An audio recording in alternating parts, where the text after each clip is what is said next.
Assalamu alaikum. My name is Zulkarnain Haider and I am your accounting teacher.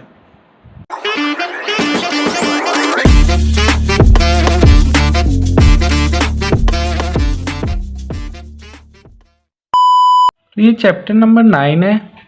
इसके अंदर जो सबसे first हमारा टॉपिक है वो है allocation of cost into expense, यानी कि वो हमारे एसेट्स जिनको हम डेप्रिसिएट करेंगे उनकी जो कॉस्ट है उसको एक्सपेंस के अंदर कन्वर्ट करेंगे। ठीक है, इस चैप्टर के अंदर ये हमारा मेन टॉपिक है। हमें जो क्वेश्चन मेन आएगा वो इस टॉपिक के ऊपर आएगा। ठीक है, ये जो हमारा डेप्रिसिएशन का टॉपिक है इसके ऊपर हमारा मेन क्वेश्चन आएगा। बाकी क्वेश्चन के चांसेस हैं लेकिन मेन क्वेश्चन हमारा ये ही है। ठीक है, डेप्रिसिएशन का। तो there are two methods of depreciation are there. First one is straight line method, second is declining balance method, इसको हम diminishing balance method भी कहते हैं। ठीक है, तो फर्स्ट हम स्ट्रेट लाइन मेथड को देखते हैं। स्ट्रेट लाइन मेथड के लिए हमें क्वेश्चन के अंदर कॉस्ट गिवन होगी, उसके बाद रेजिडुअल वैल्यू गिवन होगी और estimated life of acid given होगी। ये लाजमी तीन चीज़ें गिवन होंगी। ठीक है, अभी मैं ये बेसिक्स बता रहा हूँ आपको, इसके बाद हम नेक्स्ट वीडियो के अंदर एक क्वेश्चन सॉल्व करेंगे और फिर ये जितने आपके डाउट्स हैं ये सारे क्लियर हो जाएंगे। ठीक है, ये फर्स्ट पे हमें कॉस्ट है गिवन है 17,000 रुपये, रेजिडुअल वैल्यू जो है वो हमारी 2,000 रुपये है और जो हमारी एस्टिमेटेड लाइफ है वो है 5 साल की है, 5 ईयर्स एस्टिमेटेड लाइफ। फॉर्मूला ये नोट कर लें, फॉर्मूला डेप्रिसिएशन जो फाइंड करने का वो C minus S over N. C cost, S scrap value जिसे हम रेजिडुअल वैल्यू भी कहते हैं और N मीन्स टाइम यानी एस्टिमेटेड लाइफ ऑफ एसिड। तो कॉस्ट हमें गिवन है 17,000 रुपये और रेजिडुअल वैल्यू हमें 2,000 रुपये गिवन है और जो हमारी एस्टिमेटेड लाइफ है वो 5 ईयर्स है, 5 साल। तो वो भी हमने यहाँ पर लिख ली है। ये करने के बाद हमारा आंसर यहाँ पर निकल रहा है 3,000 रुपये। ठीक है, यानी कि 3,000 रुपये हमारी डेप्रिसिएशन निकल रही है। अब ये स्ट्रेट लाइन मेथड से हमने डेप्रिसिएशन फाइंड करनी है। ये टेबल है डेप्रिसिएशन का, ये यहाँ से लेके ये सारा ये टेबल है। ठीक है, स्ट्रेट लाइन मेथड का अगर आपको उन्होंने कोई फ्रैक्शनल टाइम पीरियड कोई कुछ नहीं बताया, सिर्फ ये बताया कि भाई आपने स्ट्रेट लाइन मेथड से डेप्रिसिएशन फाइंड करनी है, तो तब फिर जो है ना ये हम बनाएंगे। अब सिंपल स्ट्रेट लाइन मेथड का ये स्ट्रक्चर है। हमने सबसे पहले ईयर्स लिख लेने हैं, ईयर्स कंप्यूटेशंस, यहाँ पर हम पर्टिकुलर्स भी लिख सकते हैं, कंप्यूटेशंस भी लिख सकते हैं। ये हमारा कॉलम आ गया डेप्रिसिएशन एक्सपेंस का, ये हमारा एक्यूमुलेटेड डेप्रिसिएशन का और ये हमारा new book value NBV, new book value. ठीक है, जो हमारी कॉस्ट थी हमने वो भी यहाँ पर लिख दी। इस कॉलम के ऊपर जो हेडिंग वाली साइड है वहाँ पर हम कॉस्ट भी लिख देंगे 17,000 रुपये। ठीक है, अब वो ही फॉर्मूला इधर मैंने लिख दिया, 3,000 रुपये हमारा आंसर आ गया। ये हमने 3,000 रुपये डेप्रिसिएशन में लिख दिया, डेप्रिसिएशन एक्सपेंस में। लिखने के बाद ये हमारी एक्यूमुलेटेड डेप्रिसिएशन है। एक्यूमुलेटेड डेप्रिसिएशन को समझ लें, एक्यूमुलेटेड डेप्रिसिएशन का मतलब होता है जितनी भी आपकी टोटल डेप्रिसिएशन है, जितना सम है आपकी डेप्रिसिएशन का, वो आपकी एक्यूमुलेटेड डेप्रिसिएशन कहलाती है। तो अभी तक ये फर्स्ट है तो फिर हम यहाँ पर भी 3,000 रुपये लिख देंगे। अब यहाँ पर आ जाएं, ये कॉलम हमने बना लेना है लेकिन इसकी वैल्यूज़ हम लास्ट पर पुट करेंगे। ठीक है, उसके बाद नेक्स्ट ईयर भी हमने सेम प्रोसेस किया, 3,000 आ गया। अब इन दोनों वैल्यूज़ को प्लस कर देंगे, इन दोनों को प्लस किया, टोटल हमारे पास 6,000 रुपये एक्यूमुलेटेड डेप्रिसिएशन आ गई। अब नेक्स्ट ईयर सेम प्रोसेस करेंगे, सेम 3,000 आ गया। अब 6,000 में 3,000 प्लस करेंगे, 9,000 आ गया। ये सेम हमने प्रोसेस इधर करते जाना है लास्ट ईयर तक, यहाँ पर भी हमने सेम प्रोसेस करते जाना है। ठीक है, अब यहाँ पर उन्होंने 5 साल की एस्टिमेटेड लाइफ बताई है, तो हम यहाँ पर 5 साल का बनाएंगे, 1 2 3 4 और ये 5। तो ये 5 साल की इक्वल हमारी आ गई डेप्रिसिएशन। ठीक है, 3000 3000 3000 3000 और 3000 एक्यूमुलेटेड डेप्रिसिएशन में फर्स्ट हमारी 3000 आ गई। अब इन दोनों को प्लस करके 6000, इन दोनों को प्लस करके 9000, इन दोनों को प्लस करके 12, इन दोनों को प्लस करके 15।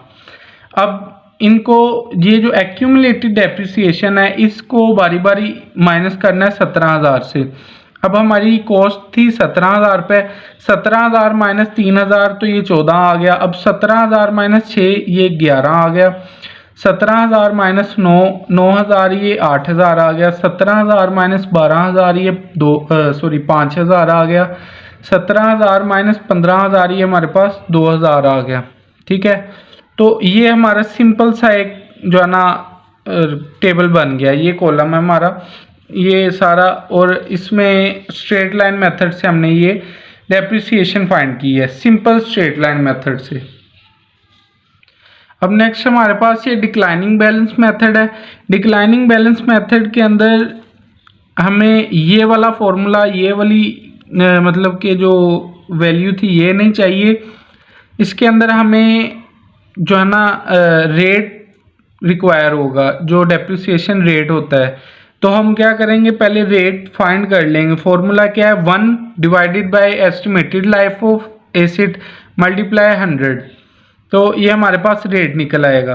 अब ये था हमारे पास 5 साल थी हमारी एस्टिमेटेड लाइफ, 1/5 मल्टीप्लाई 100 करेंगे तो ये हमारे पास 20% आ जाएगा। ठीक है,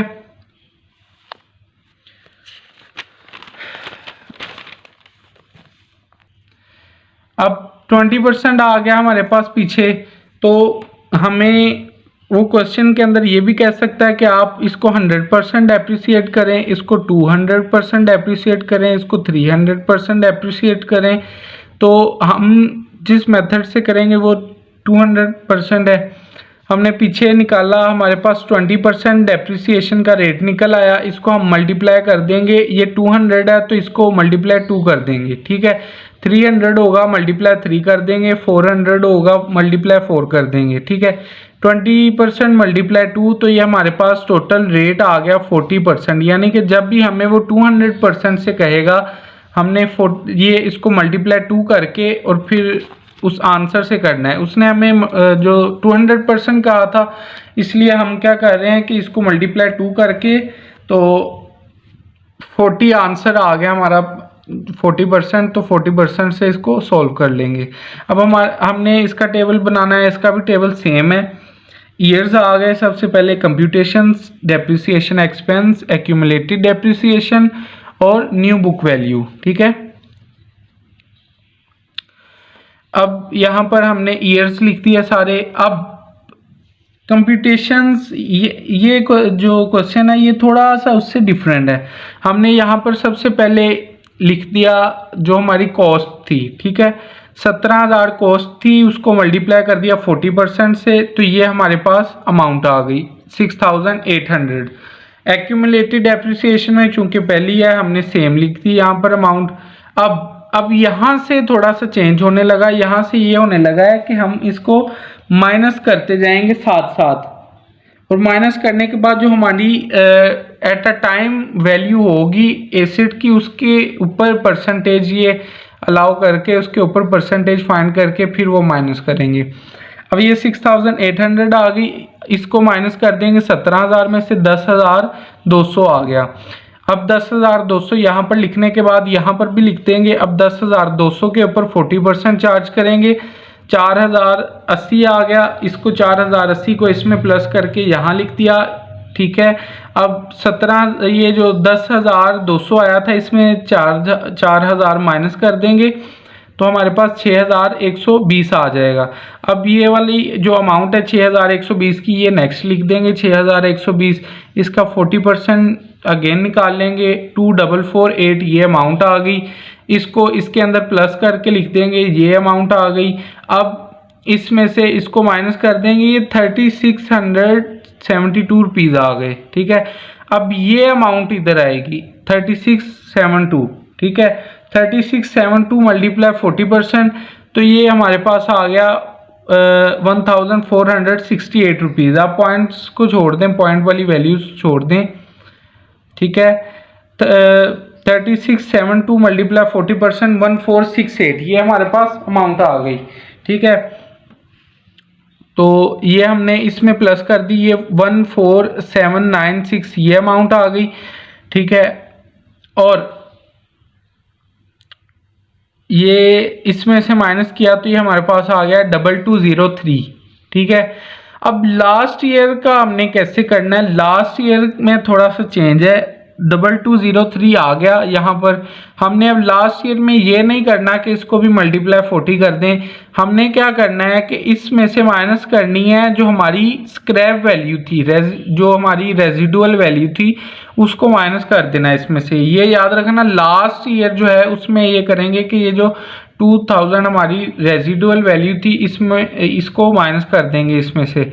ये माइनस करने के बाद हमारे पास 203 रुपये आ गए, इसको इसमें प्लस कर देंगे, 15,000 आ गया। 17,000 में से 15,000 माइनस कर देंगे, ये 2,000 आ गया। ये याद रखिएगा कि आपकी जो ये वाली अमाउंट है ना इस कॉलम की, ये वाली लास्ट, ये हमेशा आपकी जो है ना स्क्रैप वैल्यू के इक्वल आती है, स्क्रैप वैल्यू के इक्वल आती है हमेशा, ये आपने याद रखना है।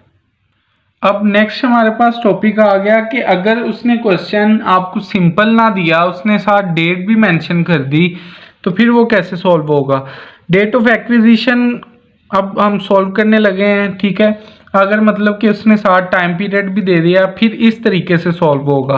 कॉस्ट वही हमारे पास 17,000 रुपये, एस्टिमेटेड लाइफ 5 साल है, रेजिडुअल वैल्यू 2,000 रुपये, और डेट ऑफ परचेज है 1 मई 2012। ठीक है, ये डेट भी उसने गिवन कर दी। अब उसने ये हमें बता दिया कि बनाएं जी table with fractional time period. ठीक है, दो तरह के हमारे पास टाइम पीरियड्स होते हैं, एक होता है जी हाफ ईयर कन्वेंशन और एक होता है जी फ्रैक्शनल टाइम। ठीक है, हाफ ईयर और फ्रैक्शनल टाइम। अब ये हम सबसे पहले फ्रैक्शनल टाइम समझने लगे हैं। ये स्ट्रेट लाइन का टेबल है विद फ्रैक्शनल टाइम पीरियड। अब सेम टेबल वैसे ही बनेगा, years, computations, depreciation, accumulated depreciation, new book value, ये 17,000 लिख दिया यहाँ पर। अब इसको नीचे सॉल्व करने का तरीका थोड़ा डिफरेंट है। हमने पीछे तो किया था ना कि डेप्रिसिएशन फाइंड की C minus S over N, यहाँ पर हम पुट करते थे सब में, इसमें वो नहीं करना। इसमें अब हमने ये फॉर्मूला तो लगाना है, यहाँ तक देखें कि ये हमने फॉर्मूला लगा लिया। ठीक है, ये इतनी जगह में 17,000 माइनस 2,000 डिवाइडेड बाय 5। ठीक है, ये हमने ये फॉर्मूला तो लगा दिया, लेकिन अब नेक्स्ट हमने एक थोड़ा सा स्टेप डिफरेंट ये करना है कि अब हमने मंथ्स काउंट करने हैं। 1 मई को लिया था, यानी कि 1 मई का पूरा महीना, मई, जून, जुलाई, अगस्त, सितंबर, अक्टूबर, नवंबर और दिसंबर, टोटल 8 महीने बन रहे हैं हमारे पास। तो हम 8/12 से, यानी साल के अंदर 12 महीने, और टोटल हमने यूज़ कितने महीने किए, 8 महीने। तो 8/12 के साथ इस सब को मल्टीप्लाई कर देंगे, आंसर हमारे पास 9,000 आ जाएगा। 2,000 सेम हमने इधर लिख दिया, 17 में से माइनस किया, ये 15,000 इधर आ गया। ठीक है, अब नीचे हम क्या करेंगे कि ये सिर्फ फर्स्ट और लास्ट, ये हम दो फर्स्ट और लास्ट ईयर के रो में करेंगे। बाकी हमने सेम पहले वाला मेथड करना है। 17,000, ये देखें 17,000 माइनस 2,000 डिवाइडेड बाय 5, तो ये हमारे पास 3,000 आ गया। ठीक है, बाकी सब में सेम होगा जैसे पहले किया था हमने, 17,000 माइनस 2,000 डिवाइडेड बाय 5,000। ठीक है, सॉरी 5 डिवाइडेड बाय 5, ये हमारे पास 3,000 आ गया। इन सब में ऐसे ही करेंगे सेम। लेकिन लास्ट ईयर वाले में हम इस तरह करेंगे कि लास्ट ईयर पर आकर 17,000 माइनस 2,000 डिवाइडेड बाय 5, तो ये हमारे पास इसके बाद इस सब की जो आंसर आएगा उसको हमने मल्टीप्लाई करना है। ऊपर देखें, यहाँ पर हमने 8 को किया था 8/12, इसके साथ मल्टीप्लाई किया था, तो एक साल में 12 महीने होते हैं, हमने 8 महीने का इधर निकाल लिया। अब 4 महीने का हम इधर निकालेंगे, 8 और 4 12, टोटल एक साल हो जाएगा। ठीक है, तो ये एक साल का पूरा करने के लिए 8 महीने यहाँ पर और 4 महीने यहाँ पर 4 महीने का हम निकालेंगे 4/12 के साथ मल्टीप्लाई, ये हमारे पास 1000 रुपये आ जाएगा।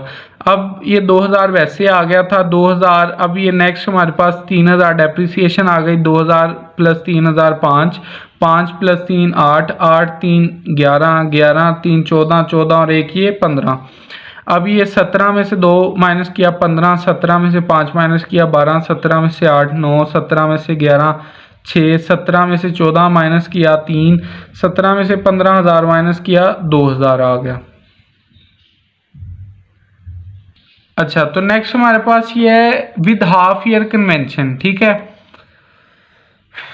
हाफ ईयर कन्वेंशन के अंदर भी सेम हम वैसा ही टेबल बनाएंगे, एक years computations, depreciation, accumulated depreciation, new book value.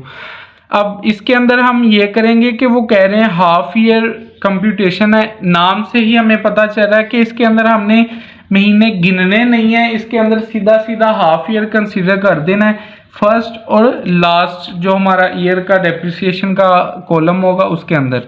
अब ये फर्स्ट में हमने 17,000 माइनस 2,000 डिवाइडेड बाय 5, ये सेम वही फॉर्मूला लगाया, लेकिन मल्टीप्लाई 6/12 किया।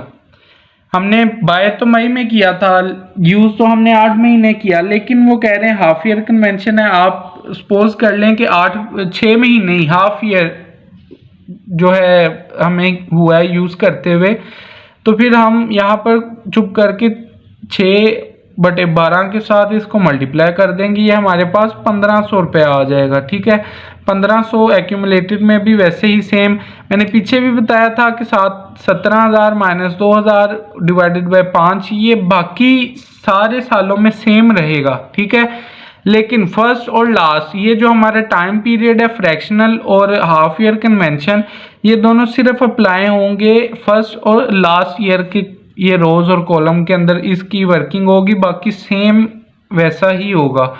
इसको हमने कर दिया था, बाकी सबको किया, 3-3 हज़ार आ गया। लास्ट वाले के अंदर फिर 6/12 के साथ कर देंगे, 1500 आ गया। यहाँ पर 1500 माइनस 3000 4500 जमा 3 7,500 जमा 3 10,500 जमा 3 13,500 जमा 1500, ये टोटल 15,000 आ गया। 1500 माइनस 17,000, ये 15,500, अब 17 माइनस 4,500 12,500, ये ऐसे करते करते ये हम 2,000 रुपये हमारा आंसर निकल आया है।